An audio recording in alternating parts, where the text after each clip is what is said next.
शुक्लांबरधरं विष्णुं शशिवर्णं चतुर्भुजं प्रसन्नवदनं ध्यायेत् सर्वविघ्नोपशान्तये। व्यासं वसिष्ठनप्तारं शक्तै पौत्रमकल्मषं पराशरात्मजं वन्दे शुकतातं तपोनिधिं। व्यासाय विष्णुरूपाय व्यासरूपाय विष्णवे नमो वै ब्रह्मनिधये वासिष्ठाय नमो नमः। अविकाराय शुद्धाय नित्याय परमात्मने सदैकरूपरूपाय विष्णवे सर्वजिष्णवे। यस्य स्मरणमात्रेण जन्म संसारबन्धनात् विमुच्यते नमस्तस्मै विष्णवे प्रभविष्णवे। ॐ नमो विष्णवे प्रभविष्णवे। श्रीवैशम्पायन उवाच श्रुत्वा धर्मानशेषेण पावनानि च सर्वशः युधिष्ठिरः शान्तनवं पुनरेवाभ्यभाषत। युधिष्ठिर उवाच किमेकं दैवतं लोके किं वाप्येकं परायणं स्तुवन्तः कं कमर्चन्तः प्राप्नुयुर्मानवा शुभम्। को धर्मः सर्वधर्माणां भवतः परमो मतः किं जपन्मुच्यते जन्तुर्जन्म संसारबन्धनात्। श्रीभीष्म उवाच जगत्प्रभुं देवदेवम् अनन्तं पुरुषोत्तमं स्तुवन्नाम सहस्रेण पुरुषस्तततोत्थितः तमेव चार्चयन् नित्यं भक्त्या पुरुषम् अव्ययम् ध्यायन् स्तुवन्नमस्यं च यजमानस्तमेव च। अनादिनिधनं विष्णुं सर्वलोकमहेश्वरं लोकाध्यक्षं स्तुवन्नित्यं सर्वदुःखातिगो भवेत्। ब्रह्मण्यं सर्वधर्मज्ञं लोकानां कीर्तिवर्धनं लोकनाथं महद्भूतं सर्वभूतभवोद्भवम्। एष मे सर्वधर्माणां धर्मोऽधिकतमो मतः यद्भक्त्या पुण्डरीकाक्षं स्तवैरर्चैर्नरः सदा। परमं यो महत्तेजः परमं यो महत्तपः परमं यो महद्ब्रह्म परमं यः परायणम्। पवित्राणां पवित्रं यो मङ्गलानां च मङ्गलम् देवतं देवतानां च भूतानां यो व्ययः पिता यतः सर्वाणि भूतानि भवन्त्यादियुगागमे यस्मिंश्च प्रलयं यान्ति पुनरेव युगक्षये तस्य लोकप्रधानस्य जगन्नाथस्य भूपते विष्णोर्नाम सहस्रं मे शृणु पापभयापहम्। यानि नामानि गौणानि विख्यातानि महात्मनः ऋषिभिः परिगीतानि तानि वक्ष्यामि भूतये। ऋषिर्नाम्नां सहस्रस्य वेदव्यासो महामुनिः छन्दोऽनुष्ठुप् तथा देवो भगवान् देवकीसुतः अमृतांशोद्भवो बीजं शक्तिर्देवकी नन्दनः त्रिसामा हृदयं तस्य शान्त्यर्थे विनियुज्यते।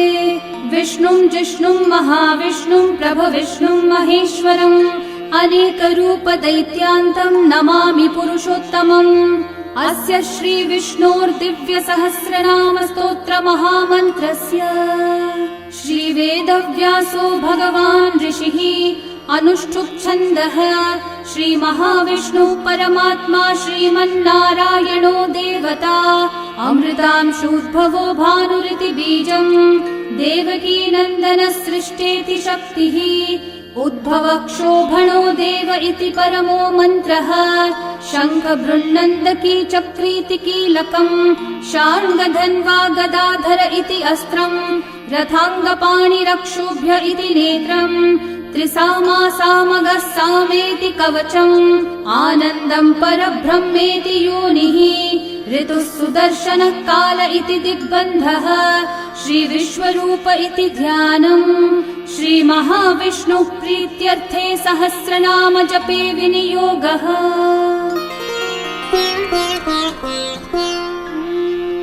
ध्यानम् क्षीरोधन्वत्प्रदेशे शुचिमणिविलसत्सैकते मौक्तिकानाम् माला क्लृप्तासनस्थस्फटिकमणिनिभैर्मौक्तिकैर्मण्डिताङ्गः शुभ्रैरभ्रैरतभ्रैरुपरि विरचितैर्मुक्तपीयूषवर्षैः आनन्देन पुनीयादरिनलिनगदा शङ्खपाणिर्मुकुन्दः भुःपादौ यस्य नाभिर्वियदसुरनिलश्चन्द्रसूर्यौ च नेत्रे कर्णावाशाः शिरौ द्योर्मुखमपि दहनो यस्य वास्तेयमब्धिः अन्तस्थं यस्य विश्वं सुरनरखगो भोगि गन्धर्वदैत्यैः चित्रं रम्यते तं त्रिभुवन विपुषं विष्णुमीशं नमामि। ॐ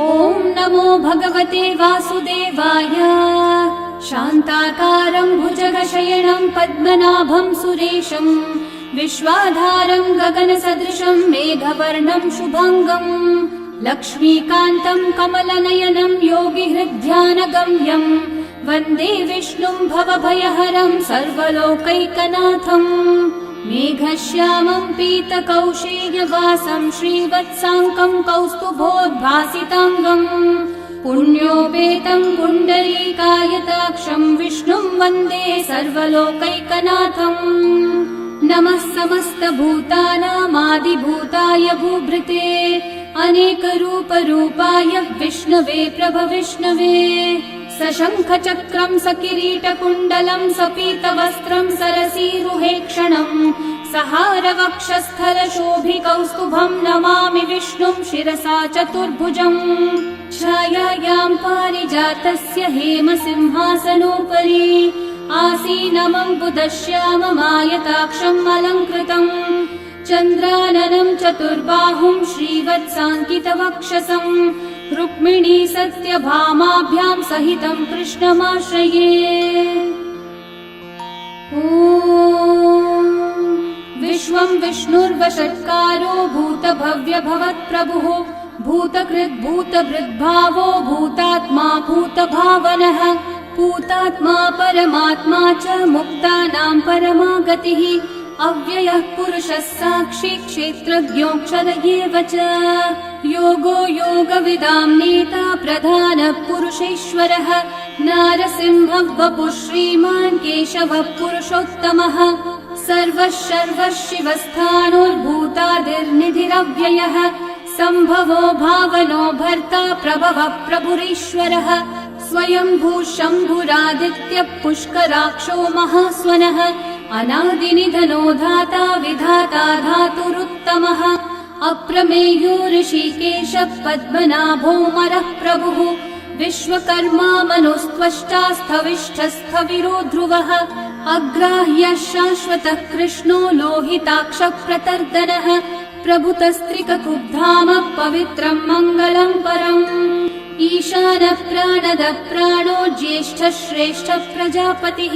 हिरण्यगर्भो भूगर्भो माधवो मधुसूदनः ईश्वरो विक्रमी धन्वी मेधावी विक्रमक्रमः अनुत्तमो दुराधर्षः कृतज्ञः कृतिरात्मवान् सुरेशः शरणं शर्म विश्वरेतः प्रजाभवः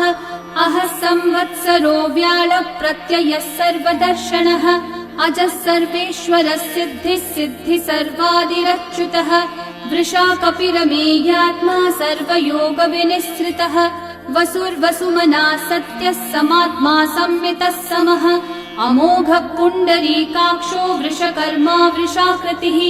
रुद्रो बहुशिरा बभ्रुर्विश्वयोनिःशुचिश्रवाः अमृतः शाश्वतस्थाणुर्वरारोहो महातपाः सर्वगः सर्वविद्भानुः विश्वक्सेनो जनार्दनः वेदो वेदविदव्यङ्गो वेदाङ्गो वेदवित्कविः लोकाध्यक्षः सुराध्यक्षो धर्माध्यक्षः कृताकृतः चतुरात्मा चतुर्व्यूहश्चतुर्दंष्ट्रश्चतुर्भुजः भ्राजिष्णुर्भोजनं भोक्ता सहिष्णुर्जगदादिजः अनघो विजयो जेता विश्वयोनिः पुनर्वसुः उपेन्द्रो वामनः प्रांशुरमोघः शुचिरूर्चितः अतीन्द्रः सङ्ग्रहः सर्गो धृतात्मा नियमो यमः वेद्यो वैद्यः सदा योगी वीरः माधवो मधुः अतीन्द्रियो महामायो महोत्साहो महाबलः महाबुद्धिर्महावीर्यो महाशक्तिर्महाद्युतिः अनिर्देश्य वपुः श्रीमान् अमेयात्मा महाधृतक् महेश्वासो महीभर्ता श्रीनिवासः सतां गतिः अनिरुद्धः सुरानन्दो गोविन्दो गोविदाम्पतिः मरीचिर्दमनोहंसः सुपर्णो भुजगोत्तमः हिरण्यनाभः सुतपः पद्मनाभः प्रजापतिः अमृत्युः सर्वदृक्सिंहः सन्धाता सन्धिमान् स्थिरः अजो दुर्मशनः शास्ता विश्रुतात्मा सुरारिः गुरुर्गुरुतमो धामः सत्यः सत्यः पराक्रमः निमिषो निमिषस्रग्वी वाचस्पतिरुदारधीः अग्रणीर्ग्रामणी श्रीमान् न्यायो नेता समीरणः सहस्रमूर्धा विश्वात्मा सहस्राक्षः सहस्रपात् आवर्तनो निवृत्तात्मा संवृतः सम्प्रमर्दनः अहः संवर्तको वह्निरनिलो धरणीधरः सुप्रसादः प्रसन्नात्मा विश्वदृग्विश्वभुग्विभुः सत्कर्ता सत्कृतः साधुर्जन्मोर्नारायणो नरः असंख्येयो प्रमेयात्मा विशिष्टः शिष्टकृच्छुचिः सिद्धार्थः सिद्धसङ्कल्पः सिद्धिदः सिद्धिसाधनः वृषाही वृषभो विष्णुर्वृषपर्वा वृषोदरः वर्धनो वर्धमानश्च विविक्तः श्रुतिसागरः सुभुजो दुर्धरो वाग्मी महेन्द्रो वसुदो वसुः नैकरूपो बृहद्रूपः क्षिपिविष्टप्रकाशनः ओजस्तेजोद्युतिधरः प्रकाशात्मा प्रतापनः ऋद्धः स्पष्टाक्षरो मन्त्रश्चन्द्रांशूर्भास्करद्युतिः अमृतांशूद्भवो भानुः शशबिन्दुः सुरेश्वरः औषधं जगतः सेतुः सत्यधर्मः पराक्रमः भूतभव्यभवन्नाथः पवनः पावनो नलः कामः कामकृत्कान्तः कामः कामप्रदः प्रभुः युगादिकृद्युगावर्तो नैकमायो महाशनः अदृश्यो व्यक्तरूपश्च सहस्रजिदनन्तजित् इष्टो विशिष्टशिष्टेष्ठः शिखण्डी नहुषो वृषः क्रोधः क्रोधकृत्कर्ता विश्वबाहुर्महीधरः अच्युतः प्रथितः प्राणः प्राणदो वासवानुजः अपान्निधिरधिष्ठानम् अप्रमत्तः प्रतिष्ठितः स्कन्दः स्कन्दद्धरो धुर्यो वरदो वायुवाहनः वासुदेवो बृहद्भानुरादिदेवः पुरन्दरः अशोकस्थारणस्थारः शूरः शौरिर्जनेश्वरः अनुकूलः शतावर्तः पद्मी पद्मनिभीक्षणः पद्मनाभोरविन्दाक्षः पद्मगर्भः शरीरभृत् महर्धिरिग्धो वृद्धात्मा महाक्षो गरुडध्वजः अतुलः शरभो भीमः समयज्ञो हविर्हरिः सर्वलक्षणलक्षण्यो लक्ष्मीवान् समितिञ्जयः विक्षरो रोहितो मार्गो हेतुर्दामोदरः सहः महीधरो महाभागो वेगवानमिताशनः उद्भवक्षोभणो देवः श्रीगर्भः परमेश्वरः करणं कारणं कर्ता विकर्ता गहनो गुहः व्यवसायो व्यवस्थानः संस्थानस्थानदो ध्रुवः परर्धि परमस्पष्टः तुष्टः पुष्टः शुभेक्षणः रामो विरामो विरतो मार्गो नेयो नयो नयः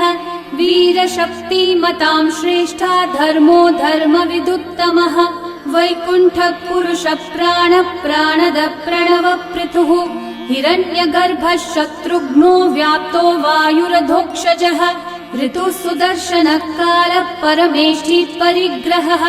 उग्रः संवत्सरो दक्षो विश्रामो विश्वदक्षिणः विस्तारस्थावरस्थाणु प्रमाणं बीजमव्ययम् अर्थोऽनर्थो महाकोशो महाभोगो महाधनः अनिर्विण्णस्थविष्ठो भूर्धर्मयूपो महामखः नक्षत्रनेमिर्नक्षत्री क्षामः समीहनः यज्ञयुज्यो महेज्यश्च क्रतुः सत्रं सतां गतिः सर्वदर्शी विमुक्तात्मा सर्वज्ञो ज्ञानमुत्तमम् सुहृतः सुमुखः सूक्ष्मः सुघोषः सुखदः सुहृत् मनोहरो जितक्रोधो वीरबाहुर्विदारणः स्वापनस्ववशो व्यापी नैकात्मानैककर्मकृत् वत्सरो वत्सलो वत्सी रत्नगर्भो धनीश्वरः धर्मगुग्धर्मकृद्धर्मी सदसक्षरमक्षरम् अविज्ञाता सहस्रांशूर्विधाता कृतलक्षणः गभस्तिनेमि सत्त्वस्थः सिंहो भूतमहेश्वरः आदिदेवो महादेवो देवेशो देवभृद्गुरुः उत्तरो गोपतिर्गोप्ता ज्ञानगम्यः पुरातनः शरीरभूतभृद्भोक्ता कपीन्द्रो भूरि दक्षिणः सोमपोमृतपः सोमः पुरुजित्पुरुसत्तमः विनयोजयः सत्यसन्धो दाशारः सात्वतां पतिः जीवो विनयिता साक्षी मुकुन्दोमितविक्रमः अम्भो निधिरनन्तात्मा महोदधिशयोऽन्तकः अजो महार्हः स्वाभाव्यो जिता मित्रप्रमोदनः आनन्दो नन्दनो नन्दः सत्यधर्मा त्रिविक्रमः महर्षि कपिलाचार्य कृतज्ञो मेदिनीपतिः त्रिपदस्त्रिदशाध्यक्षो महाशृङ्गकृतान्तकृत् महावराहो गोविन्दः सुषेणः कनकाङ्गदी गुह्यो गभीरो गहनो गुप्तश्चक्रगदाधरः वेधास्वाङ्गोजितकृष्णो दृढसङ्कर्षणोच्युतः वरुणो वारुणो वृक्षः पुष्कराक्षो महामनाः भगवान् भगहानन्दी वनमाली हलायुधः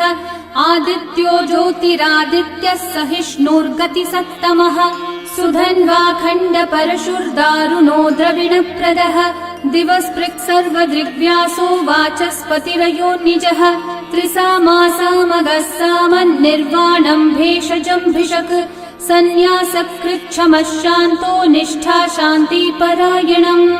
शुभाङ्गः शान्तिदः सृष्टा कुमुदः कुवलेशयः गोहितो गोपतिर्गोप्ता वृषभाक्षो वृषप्रियः अनिवर्ती निवृत्तात्मा संक्षेप्ताक्षेमकृच्छिवः श्रीवत्सवक्षा श्रीवास श्रीपति श्रीमतांवरः श्रीधर श्रीश श्रीनिवास श्रीनिधि श्रीविभावनः श्रीधर श्रीकर श्रेय श्रीमान् लोकत्रयाश्रयः स्वक्षस्वङ्गः शतानन्दो नन्दिर्ज्योतिर्गणेश्वरः विजितात्मा विधेयात्मा सत्कीर्तिश्चिन्न संशयः उदीर्णः सर्वतश्चक्षुरनीशः शाश्वतस्थिरः भूषयो भूषणो भूतिर्विशोकः शोकनाशनः अर्चिष्मान् अर्चितः कुम्भो विशुद्धात्मा विशोधनः अनिरुद्धो प्रतिरथः प्रद्युम्नोमितविक्रमः कालनेमी निहावीरः शौरी शूरजनेश्वरः त्रिलोकात्मा त्रिलोकेशः केशवः केशिहा हरिः कामदेवः कामपालः कामी कान्तः कृतागमः अनिर्देश्य वपुर्विष्णु वीरोऽनन्तो धनञ्जयः ब्रह्मण्यो ब्रह्मकृद् ब्रह्मा ब्रह्म ब्रह्म विवर्धनः ब्रह्मविद् ब्राह्मणो ब्रह्मी ब्रह्मज्ञो ब्राह्मणप्रियः महाकर्मो महाकर्मा महातेजा महोरगः महाक्रतुर्महायज्वा महायज्ञो महाहविः स्तव्यस्तव प्रियस्तोत्रम् स्तुतिस्तोतारणप्रियः पूर्णः पूरयिता पुण्यः पुण्यकीर्तिरणामयः मनोजवस्तीर्थकरो वसुरेता वसुप्रदः वसुप्रदो वासुदेवो वसुर्वसुमनाहविः सद्गति सत्कृति सत्ता सद्भूति सत्परायणः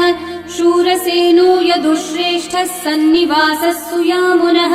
भूता वासो वासुदेवः सर्वासु निलयो नलः दर्पः दर्पदो दृप्तो दुर्धरोऽथा पराजितः विश्वमूर्तिर्महामूर्तिर्दीप्तमूर्तिरमूर्तिमान् अनेकमूर्तिरव्यक्तः शतमूर्तिः एकोनैकः स वः किं यतत्पदमनुत्तमम् लोकबन्धुर्लोकनाथो माधवो भक्तवत्सलः सुवर्णवर्णो हेमाङ्गो वराङ्गश्चन्दनाङ्गदे वीरः विषमः शून्यो घृताशीरशलश्चलः अमानीमानदो मान्यो लोकस्वामी त्रिलोकधृक् सुमेधा मेधजो धन्यः सत्यमेधाधराधरः तेजो वृषो द्युतिधरः सर्वशस्त्रभृताम्बरः प्रग्रहो निग्रहो व्यग्रो नैकः शृङ्गो गदाग्रजः चतुर्मूर्तिश्चतुर्बाहुश्चतुर्व्यूहश्चतुर्गतिः चतुरात्मा चतुर्भावश्चतुर्वेदविदेकपात् समावर्तो निर्वृत्तात्मा दुर्जयो दुरतिक्रमः दुर्लभो दुर्गमो दुर्गो दुरावासो दुरारिहा शुभाङ्गो लोकसारङ्गः सुतन्तुस्तन्तुवर्धनः इन्द्रकर्मा महाकर्मा कृतकर्मा कृतागमः उद्भवः सुन्दर सुन्दो रत्ननाभः सुलोचनः अर्को वाजः सनः शृङ्गी जयन्तः सर्वविजयी सुवर्णबिन्दु रक्षोभ्यः सर्ववागीश्वरेश्वरः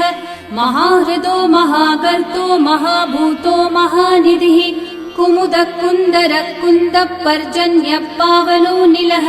अमृताशोऽमृतवपुः सर्वज्ञः सर्वतोमुखः सुलभः सुव्रतः सिद्धः शत्रुजिच्छत्रुतापनः न्यग्रोधोदम्बरोऽश्वत्थश्चाणूरान्ध्रनिषूदनः सहस्रार्ची सप्तजिह्वा सप्तैधा सप्तवाहनः अमूर्तिरनघोचिन्त्यो भयकृद्भयनाशनः अनुर्बृहत्कृशस्थूलो गुणवृन्निर्गुणो महान् अधृतस्वधृतस्वास्य प्राग्वंशो वंशवर्धनः भारभृत्कथितो योगी योगीशः सर्वकामदः आश्रमश्रमणश्रामः सुपर्णो वायुवाहनः धनुर्धरो धनुर्वेदो दण्डो दमयिता दमः अपराजितः सर्वसहो नियन्ता नियमो यमः सत्त्ववान् सात्विकः सत्यः सत्यधर्मपरायणः अभिप्रायप्रियार्होर्हः प्रियकृत्प्रीतिवर्धनः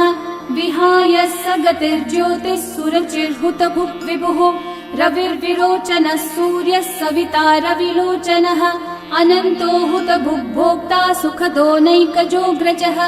अनिर्विण्णः सदा मर्षि लोकाधिष्ठानमद्भुतः सनातनतमः कपिलः कपिरव्ययः स्वस्ति स्वस्ति कृत् स्वस्ति स्वस्ति भुक् स्वस्ति दक्षिणः अरौद्रः कुण्डली चक्री विक्रम यूर्जित शासनः शब्दातिगः शब्दसः शिशिरः शर्वरीकरः अक्रूरः पेशलो दक्षो दक्षिणक्षमिनाम्बरः विद्वत्तमो वीतभयः पुण्यश्रवणकीर्तनः उत्तारणो दुष्कृतिः पुण्यो दुःस्वप्ननाशनः वीरः रक्षणः सन्तो जीवनः पर्यवस्थितः अनन्तरूपोऽनन्तश्रीर्जितमन्युर्भयापहः चतुर्रश्रो गभीरात्मा विदिशो व्यादिशो दिशः अनादिर्भूर्भुवो लक्ष्मी सुवीरो रुचिराङ्गदः जननो जनजन्मादि भीमो भीमपराक्रमः आधारनिलयो धाता पुष्पहास प्रजागरः ऊर्ध्वगः सत्पथाचारः प्राणदः प्रणवपणः प्रमाणं प्राणनिलयं प्राणभृत् प्राणजीवनः तत्त्वं तत्त्वविदेकात्मा जन्म मृत्युजरातिगः भूर्भुवः स्वस्तरुस्तारः सविता प्रपितामहः यज्ञो यज्ञपतिर्यज्वा यज्ञाङ्गो यज्ञवाहनः यज्ञभृद्यज्ञकृद्यज्ञी यज्ञभुग्यज्ञसाधनः यज्ञातकृद्यज्ञगुह्यामन्नमन्नादयेव च आत्मयोनिः स्वयं जातो वैखानः सामगायनः देवकीनन्दनः सृष्टा शितीशः पापनाशनः शङ्खबृन्नन्दकी चक्री शार्ङ्गधन्वा गदाधरः रथाङ्गपाणिरक्षोभ्यः सर्वप्रहरणायुधः सर्वप्रहरणायुध ॐ नम इति वनमाली गदी शार्ङ्गी शङ्खी चक्री च नन्दकी श्रीमान्नारायणो विष्णुर्वासुदेवोऽभिरक्षतु वनमाली गदी शार्ङ्गी शङ्खी चक्री च नन्दकी श्रीमान्नारायणो विष्णुर्वासुदेवोऽभिरक्षतु वनमाली गदी शार्ङ्गी शङ्खी चक्री च नन्दकी श्रीमान्नारायणो विष्णुर्वासुदेवोऽभिरक्षतु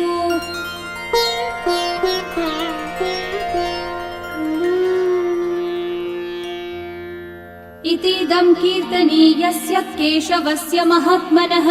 नाम्नां सहस्रं दिव्यानाम् अशेषेण प्रकीर्तितम् य इदं शृणुयान् नित्यं यश्चापि परिकीर्तयेत् नाशुभं प्राप्नुयात् किञ्चित् सोमुत्रेह च मानवः वेदान्तगो ब्राह्मणः स्यात् क्षत्रियो विजयी भवेत् वैश्यो धनसमृद्धः स्यात् शूद्रः सुखमवाप्नुयात् धर्मार्थी प्राप्नुयात् धर्मम् अर्थार्थी चार्थमाप्नुयात् कामानवाप्नुयात् कामी प्रजार्थी चाप्नुयात् प्रजाम् भक्तिमान् यः सदोत्थाय शुचिस्तद्गतमानसः सहस्रं वासुदेवस्य नाम्नामेतत् प्रकीर्तये यशः प्राप्नोति विपुलं याति प्राधान्यमेव च अचलां श्रियमाप्नोति श्रेय प्राप्नोत्यनुत्तमम् न भयं क्वचिदाप्नोति वीर्यं तेजश्च विन्दति भवत्यरोगो द्युतिमान् बलरूपगुणान्वितः रोगार्तो मुच्यते रोगात् बद्धो मुच्येत बन्धनात् भयान् मुच्येत भीतस्थो मुच्येतापन्न आपदः दुर्गान्यतितरत्याशु पुरुषः पुरुषोत्तमम् स्तुवन्नाम सहस्रेण नित्यं भक्ति समन्वितः वासुदेवाश्रयो मर्त्यो वासुदेवपरायणः सर्वपापविशुद्धात्मा याति ब्रह्म सनातनम् न वासुदेव भक्तानामशुभं विद्यते क्वचित् जन्म मृत्यु जरा व्याधि भयं नैवोपजायते इमं स्तवमधीयानः श्रद्धा भक्ति समन्वितः युज्येतात्मसुखः शान्ति श्रीधृति स्मृति कीर्तिभिः न क्रोधो न च मात्सर्यं न लोभो नाशुभा मतिः भवन्ति कृतपुण्यानां भक्तानां पुरुषोत्तमे द्यौस चन्द्रार्कनक्षत्राखं दिशो भूर्महो दधिः वासुदेवस्य वीर्येण विदतानि महात्मनः ससुरासुरगन्धर्वं स यक्षोरगराक्षसम् जगद्वशे वर्ततेदं कृष्णस्य सचराचरम् इन्द्रियाणि मनोबुद्धिः सत्त्वं तेजो बलं द्युतिः वासुदेवात्मकन्याहुः क्षेत्रं क्षेत्रज्ञ एव च सर्वागमानामाचार प्रथमं परिकल्पते आचार प्रभवो धर्मो धर्मस्य प्रभुरच्युतः ऋषयः पितरो देवा महाभूतानि धातवः जङ्गमा जङ्गमं चेदं जगन्नारायणोद्भवम् योगो ज्ञानं तथा साङ्ख्यं विद्या शिल्पादिकर्म च वेदाः शास्त्राणि विज्ञानम् एतत् सर्वं जनार्दनात् एको विष्णुर्महद्भूतं पृथक् भूतान्यनेकशः त्रीन् लोकान् व्याप्य भूतात्मा भुङ्क्ते विश्वभुगव्ययः इमं स्तवं भगवतो विष्णोर्व्यासेन कीर्तितम् पठ्येद्य इच्छेत् पुरुषः श्रेयः प्राप्तुं सुखानि च विश्वेश्वरमजं देवं जगतः प्रभुमव्ययम् भजन्ति ये पुष्कराक्षं न ते यान्ति पराभवम् न ते यान्ति पराभवम् ॐ नमः इति अर्जुनोवाच पद्मपत्र विशालाक्ष पद्मनाभः सुरोत्तम